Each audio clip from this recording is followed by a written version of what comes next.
Jai Gurudev student, class 8th. Today's our chapter is Geography, chapter 4th, Minerals and Power Resources. So student, we read in this previous chapter about the beautiful resources of our earth. कितने सुंदर resource हमारे अर्थ में पाए जाते हैं. तो natural vegetation and wildlife, the earth has another forms of resource as well. और earth यानी धरती के पास और भी बहुत सारे रिसोर्स के रूप हैं. So let us read in this chapter about the mineral resources of our earth, a resource that is present in other planets of the solar system as well. और देखा जाए तो हम इसी चैप्टर में इस मिनरल्स के बारे में पढ़ेंगे. a resource that is present in other planet of the solar system as well. और अर्थ जो कि रिसोर्स उपस्थित है अदर प्लांट्स के तुलना में सोलर सिस्टम में केवल अर्थ पे ही है. So naturally occurring solid substance with specific chemical composition and physical property is called mineral. तो मिनरल क्या है? एक ऐसा स्वतंत्र रूप से पाए जाने वाला पदार्थ, ठोस पदार्थ जिसकी एक अपनी रासायनिक संरचना होती है और उसकी एक अलग भौतिक उसका विशेषता होती है, उसे हम मिनरल बोलते हैं. Minerals are homogeneous substances that are formed through geological process without any human interface. यानी जो हमारे मिनरल होते हैं होमोजेनियस सब्सटेंस होते हैं, ये समांगी मिश्रण के पदार्थ होते हैं फॉर्म्ड थ्रू जियोलॉजिकल प्रोसेस. जो कि जियोलॉजिकल प्रोसेस क्या होता है? भूगर्भिक क्रियाएं, ये पृथ्वी के अंदर की क्रियाएं होती हैं, उसके द्वारा ये बनती हैं. और विदाउट एनी ह्यूमन इंटरफेस, बिना किसी मानव हस्तक्षेप के, यानी इसमें मानव का कोई हाथ नहीं होता. ये प्रकृति में स्वतंत्र रूप से अपने आप बनते हैं. Minerals are found everywhere on the earth. The mineral found in rocks can vary in numbers and can range from single mineral to more. और मिनरल्स जो है कई रूप में सब जगह पाए जाते हैं, और चट्टान से लेकर और देखा जाए सिंगल मिनरल्स और भी ज़्यादा से पाए जाते हैं. There are more than 3,000 minerals discovered till date. और अब तक लगभग 3,000 मिनरल्स खोजे जा चुके हैं. और अगर देखा जाए स्टडी ऑफ मिनरल, जो मिनरल्स यानी खनिज पदार्थों का अध्ययन जो करते हैं उसे मिनरलोलॉजी बोलते हैं. अब बात करते हैं types of. So most of them are rare while just a handful of them are found abundance. बहुत से ऐसे मिनरल्स होते हैं जो कि रेयर होते हैं, जिनको कि ढूंढ पाना या मिल पाना हर जगह बहुत मुश्किल होता है. सो टाइप्स ऑफ मिनरल की बात करें, minerals can be classified as metallic and non metallic minerals. Mineral को हम मेटालिक और नॉन मेटालिक में क्लासिफाइड कर सकते हैं, यानी लौह और जिसमें लोहे के तत्व नहीं पाए जाते, ऐसे ये दो तरह के, मेटालिक नॉन मेटालिक. तो यहाँ डिस्कस करेंगे मेटालिक के बारे में. तो मेटालिक मिनरल क्या होते हैं? So those minerals which contains metals are known as metallic minerals. ऐसे मिनरल जिनमें मेटल्स होता है वो मेटालिक मिनरल्स कहलाते हैं. मेटल्स क्या होते हैं? Metals have a shine that can conduct heat. Metals में चमक होती है, वो कंडक्ट हीट, उष्मा के सुचालक होते हैं, यानी कि वो गर्म करने पर आसानी से तेज़ी से गर्म हो जाते हैं. एंड इलेक्ट्रिसिटी, और उसमें करंट फ्लो होता है, उसमें इलेक्ट्रिसिटी यानी पास हो सकती है. So the metallic minerals comprise of both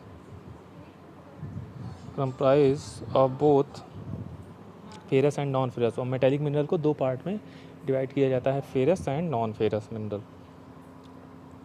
so ferrous minerals are those which either contain some carbon और an alloy of some iron और other metals such as steel. कुछ ऐसे मेटल्स होते हैं जिनमें आयरन के तत्व पाए जाते हैं, वो हमारे कहलाते हैं, जैसे कि स्टील, उसे फेरस बोलते हैं. Non ferrous that do not contain iron, तो आयरन नहीं होते इसमें, तो जैसे कि gold, copper, aluminium. Metallic mineral की बात करें तो नॉन मेटेलिक की बात करें तो non metallic have dull look. उनके चमक नहीं होती, उसमें पुअर कंडक्टर, इलेक्ट्रिसिटी के सुचालक, मतलब कि पुअर कंडक्टर होते हैं, यानी उनमें इलेक्ट्रिसिटी और हीट पास नहीं हो सकती. Mineral fuels such as coal, petroleum, ये सब नॉन मेटेलिक में आते हैं. Precious stones and others such as limestone and mica और नॉन मेटेलिक मिनरल. तो प्रीशियस हमारे स्टोन्स हो गए, other such as limestone जैसे माइका, ठीक, ये सब हमारे नॉन मेटेलिक में आएंगे। आगे देखते हैं बच्चों, डिफरेंस देखेंगे बिटवीन मिनरल्स एंड रॉक्स क्या होते हैं। तो minerals can be made up of pure substance और element as well as combination of substance और कंपाउंड्स। मिनरल्स जो होते हैं वो प्योर सब्सटेंस शुद्ध पदार्थ से बने होते हैं, एलिमेंट से, और साथ ही कॉम्बिनेशन ऑफ सब्सटेंस और पदार्थों का इनमें मिश्रण होता है। The chemical composition and physical characteristic of the minerals are specific in nature. और जो मिनरल्स की जो रासायनिक संरचना होती है वो विभिन्न रसायनों से जो बने होते हैं ये एकदम जो है प्रकृति में अलग होते हैं, विशिष्ट होती है। So rocks contain minerals as their raw materials. और रॉक्स क्या होते हैं, उसमें मिनरल पाए जाते हैं रॉक में, along with other components in varying combination, और ये अलग अलग रूप में पाए जाते हैं। Rocks are characterize into igneous, metamorphic and sedimentary. और रॉक्स को कई रूप में 3 पार्ट में डिवाइड किया जा सकता है, igneous, metamorphic and sedimentary rock. तो यहाँ पे हम बात करेंगे according to process they are formed and the mineral that present in it. और ये उसी तरह रूप में मिलते हैं जिस रूप में ये बनते हैं। यानी कि अगर इग्नियस में पाए जाएंगे तो वो इग्नियस की प्रॉपर्टी होगी, सेडिमेंट्री में पाए जाएंगे सेडिमेंट्री की प्रॉपर्टी होगी, मेटामॉर्फिक में पाए जाएंगे मेटामॉर्फिक की प्रॉपर्टी होगी, इस तरह। So igneous rocks are made up of minerals. Igneous rock जो होते हैं ये minerals that have metal deep inside the earth, ये बहुत ही अर्थ के गहराई में बनते हैं। So sediments rock are form the layers of sediments जो होते हैं सेडिमेंट्री रॉक्स होती हैं, इसमें मिनरल्स कैसे बनते हैं, लेयर में, परत के रूप में होते हैं। That have harden over millions of year, जो कई मिलियंस ईयर, कई लाखों वर्ष तक ये दबे रह गए, तब ये कठोर हुए। Sedimentary rocks include, sedimentary rocks में कौन कौन आते हैं, limestone, shale, sandstone, ये सब। Minerals in igneous and sedimentary rocks change in metamorphic rocks to some minerals. और मिनरल्स जो होते हैं यानी सेडिमेंट्री और इग्नियस रॉक में जब टेम्परेचर प्रेशर पड़ता है तो क्या होते हैं, वो कठोर होते हैं, तो ये मेटामॉर्फिक कहलाते हैं। Rocks, some minerals, shale, change to slate, ठीक है। Rocks that contain economically important minerals, और कुछ ऐसी चट्टानें होती हैं, रॉक्स होती हैं जिनमें आर्थिक रूप से महत्वपूर्ण मिनरल्स पाए जाते हैं, जैसे metallic minerals are called ores, जिन्हें ओर्स बोलते हैं। Metals can be extracted through mining. Metals कैसे निकाले जाते हैं, माइनिंग के प्रोसेस से निकाले जाते हैं। माइनिंग क्या होती है, ये सब माइनिंग देखो, ये प्रोसेस माइनिंग ऐसे किया जाता है। माइनिंग ये यहाँ दिया गया है, एक गड्ढा खोदा जाता है, उसके अंदर मशीन भेजी जाती है, उस मशीन में मानव जाते हैं और वहाँ से नीचे जाएंगे, कोयला खोद के निकाल के ले आएंगे, कोल, पेट्रोलियम, जो भी ले आना होगा। तो इस तरह 2 तरह की माइनिंग है, वो ओपन पिट माइनिंग होती है और एक होती है शैफ्ट माइनिंग। शैफ्ट माइनिंग और जो एक सरफेस माइनिंग होती है एकदम ऊपर होती है, और ये ओपन पिट और ये सब होती है, इनमें मशीनें लगाई जाती हैं, ठीक है। मिनरल्स की बात करें तो मिनरल्स के बाद में हम सबसे पहले आयरन की बात करेंगे। तो आयरन क्या है, iron along with its alloy steel is, iron के साथ एलॉय स्टील मिलाया जाता है, मिश्रण।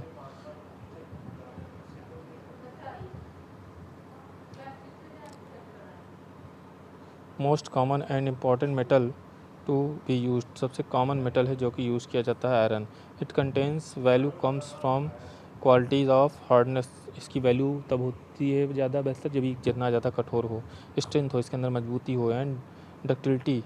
और डक्टिलिटी का मतलब होता है कि इसमें क्षमता हो ज़्यादा सहन करने की। So iron resource from the basic material for industrial infrastructure, ये औद्योगिक इंफ्रास्ट्रक्चर के काम आते हैं। Iron are found in from the hematite, iron कई रूपों में पाए जाते हैं, हेमेटाइट, मैग्नेटाइट, सीडेराइट और limonite. China is the largest producer of steel and therefore the largest consumer of iron, सबसे बड़े स्टील का उपभोक्ता और सबसे बड़ा कंज्यूमर भी है आयरन का। जापान कंज्यूमर ऑफ आयरन, और Japan, Korea, USA, Australia are also big consumer of iron, ये भी आयरन के कंज्यूमर है। 25% of the world's iron ore reserve are the found in India, 25% world का आयरन जो और है वो भारत में रिजर्व है।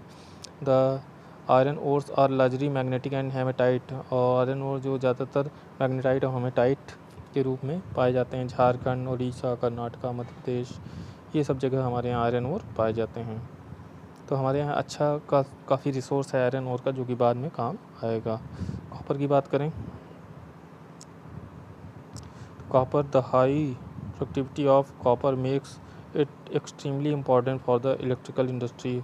हाई कंडक्टिविटी होती है कॉपर मेक्स, ये बहुत ज़्यादा मोस्ट इम्पॉर्टेंट इलेक्ट्रिकल इंडस्ट्री के लिए होता है। Copper is used for making wire, copper बनाने का काम आता है तार, रेफ्रिजरेटर के and in the air conditioner में। It is also strategically important since it is used in manufacturing bullet cases. ये बुलेट केसेस, बंदूक रखने की जो गोलियां होती हैं उनके केसेस बनाने का काम आता है। एंड बॉम्ब शेल्स बनाने चाहिए। Chile is the largest producer of copper, Chile सबसे बड़ा प्रोड्यूसर है कॉपर का। उसके बाद United States, Indonesia, Peru too are important copper producer. In India copper found in Bihar, Madhya Pradesh, Rajasthan, Andhra Pradesh, Karnataka and Sikkim. Aluminium की बात करें तो एल्युमिनियम भी इस तरह बहुत इंपॉर्टेंट रिसोर्स है जो कि काम में आता है रेलवे, और इस तरह काफ़ी लाइट वेट होता है और मजबूत भी होता है, तो इसलिए और भी ज़्यादा इंपॉर्टेंट होता है। और एल्युमिनियम का काम होता है बॉक्साइट, एल्युमिनियम जिसमें पाया जाता है जिस ओर में उसे कहते हैं बॉक्साइट। तो बॉक्साइट क्या है, ये ओर है और इसमें हमें क्या मिलता है, aluminium. Australia, Brazil, China, India contains large deposit of bauxite. In India की बात करें तो bauxite reserves are found in larger in Bihar. सबसे ज़्यादा बात करें तो बिहार, झारखंड, गुजरात, मध्य प्रदेश, तमिलनाडु, गोवा, उत्तर प्रदेश में पाए जाते हैं ये एल्युमिनियम। बच्चों आज के लिए इतना ही, बाकी की क्लास नेक्स्ट टाइम पे। जय गुरुदेव।